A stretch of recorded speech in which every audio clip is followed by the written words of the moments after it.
यीशु मसीह के कीमती नाम में मैं आप सभी का अभिवादन करती हूँ और आज इस रविवार के समय इवेंशियल मिनिस्ट्री की तरफ से जो बाइबल स्टडी है उस सब में मैं आपका स्वागत करती हूँ।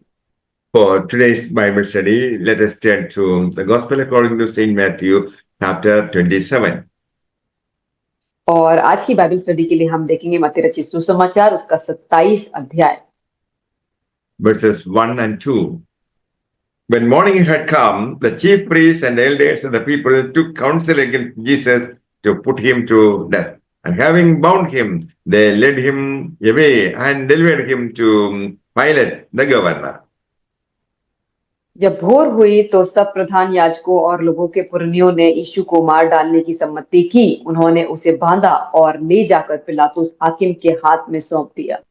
All the chief priests and elders plotted against Jesus to put him to death.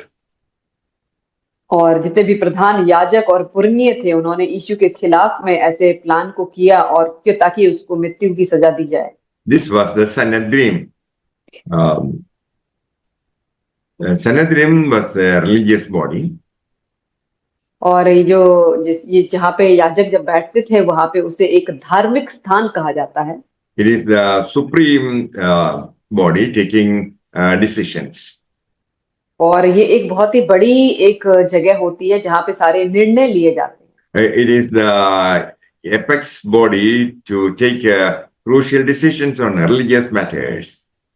और ये एक ऐसी होती है जहाँ पे जो धार्मिकता से जो संबंधित जो सारे मैटर्स होते हैं उसके डिसीजन लिए जाते हैं। The Sanhedrin gave Jesus over to Pilate, the Roman appointed governor of Judea.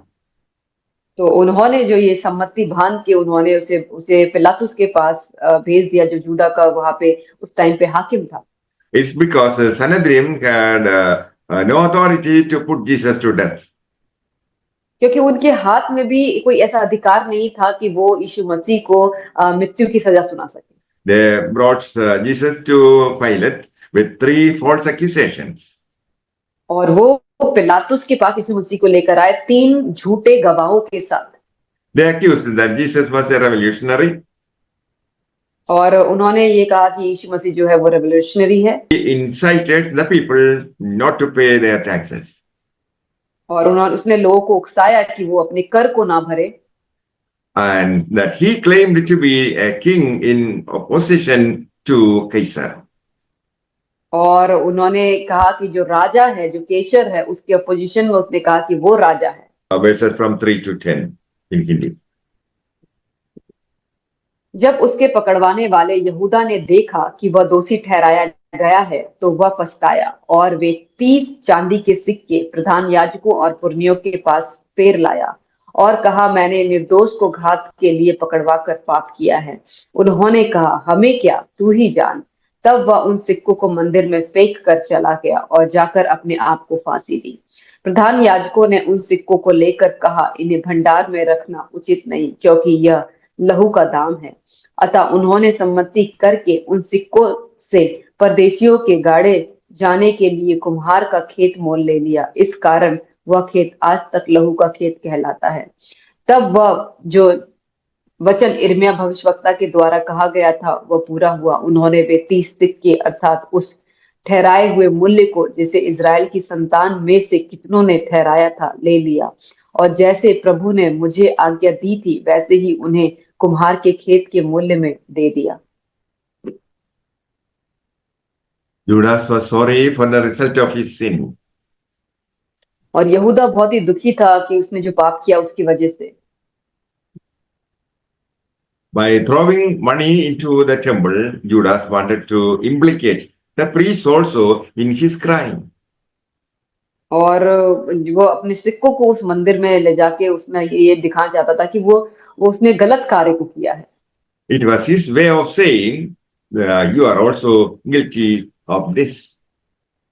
और उसका तरीका था यह बताने का कि वो भी दोषी है इसकी वजह से।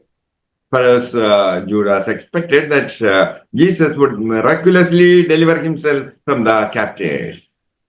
और यहूदा को ये था कि यीशु मसीह जो है वो चमत्कारी तरीके से अपने आप को उस बंदियों से छुड़ा लेगा। When Judas saw that Jesus was condemned, he carried back to his fellow criminals the reward for his betrayal. और जब यहूदा ने देखा कि यीशु मसीह को दोषी ठहराया गया है, उसे सजा सुनाने का समय है, तब उसने उन सिक्कों को लेकर जिनके साथ उसने वो प्लान बनाया था, वहां पे वो वापस गया। The treasury would be the natural place to deposit money left in the temple. और मंदिरों में जहाँ पे रखा जाता है, वो एक ट्रेजरी बोल के होता है, उसके पास ही सारे पैसे को जमा किया जाता है। But its use as blood money made it unclean. और लेकिन ये जो है वो खून का जो है वो पैसा बन गया, जो क्लीन नहीं था, जो साफ नहीं था। A burial ground would be a suitable place for it. और एक जो जहाँ पे हमें मुर्दों को जलाया जाता है, उसके लिए ये पैसे ठीक थे। In his despair, Judas committed suicide. और इसी तरीके से यहूदा ने आत्महत्या कर ली। Being the son of perdition, we are assured he went to eternal punishment. और जैसे कि हम जानते हैं कि जो जिन बातों के लिए कि उसे जो है इटर्नल, जो हमेशा के लिए जो सजा दी जाती है, वहां पे वो चला गया।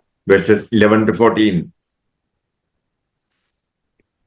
जब यीशु हाकिम के सामने खड़ा था, तो हाकिम ने उससे पूछा, क्या तू यहूदियों का राजा है? यीशु ने उससे कहा, तू आप ही कह रहा है। जब प्रधान याजक और पुरनिये उस पर दोष लगा रहे थे, तो उसने कुछ उत्तर नहीं दिया। इस पर पिलातुस ने उससे कहा, क्या तू नहीं सुनता कि ये तेरे विरोध में कितनी गवाहियां दे रहे हैं? परंतु उसने उनको एक बात का भी उत्तर नहीं दिया, यहाँ तक कि हाकिम को बड़ा आश्चर्य हुआ। History shows that Pilate was a cruel and a ruthless man. और इतिहास बताता है कि जो पिलातुस है वो बहुत ही क्रूअल, और मतलब उसके अंदर कोई भी दया नहीं थी, वो ऐसा व्यक्ति था। Pilate sent Jesus to Herod. और जो पिलातुस है उसने हेरोदेस के पास यीशु मसीह को भेज दिया। Herod was the sub-ruler of Galilee. और वो जो हेरोदेस जो था वो गलील का वहां पे याजक था। Jesus refused to say anything to Herod. और यीशु मसीह ने भी कुछ भी नहीं कहा हेरोदेस को। So he returned to Pilate. और इसीलिए उसे फिर से पिलातुस के पास भेज दिया गया। The Jewish leaders accused Jesus of promoting himself as a king in defense of Caesar. और यहूदियों के जो लोग थे वो झूठी गवाही दे रहे थे यीशु के वहां पे, और वो कह रहे थे कि वो जो राजा केसर है उसके खिलाफ में ये कहता है कि मैं राजा हूं। They wanted to make Jesus seen like a dangerous revolutionary against the Roman government. और क्योंकि वो उसको एक ऐसे तरीके से प्रेजेंट करना चाहते थे कि वो जो रोमी साम्राज्य का जो गवर्नमेंट है उसके खिलाफ में यीशु मसीह काम करता है। The Roman governor was probably sarcastic when he asked, "Are you the king of the Jews?" और जब रोमियो के साम्राज्य गवर्नर ने उनसे ये पूछा कि क्या तुम यहूदियों के राजा हो? Jesus did no miracle to save his own life. और यीशु मसीह ने कुछ भी चमत्कार नहीं किया अपने खुद के जीवन को बचाने के लिए। Jesus was standing silent at these accusations. और यीशु मसीह चुपचाप खड़े थे और सारे गुनाह जो दोष उसके पर आ रहे थे उसने ग्रहण किए। When we rise to our own defense, we would usually be better off to keep silent and to trust God to defend us. और जब हमारे ऊपर भी ऐसे दोष लगाए जाते हैं तो हमें ये चीज है कि हम भी चुप खड़े रहें और यीशु मसीह के ऊपर विश्वास करें कि वो हमें बचाएगा। May the Lord bless you all with these words. Amen. परमेश्वर आप इन सब वचनों के द्वारा आशीष करे। आमीन।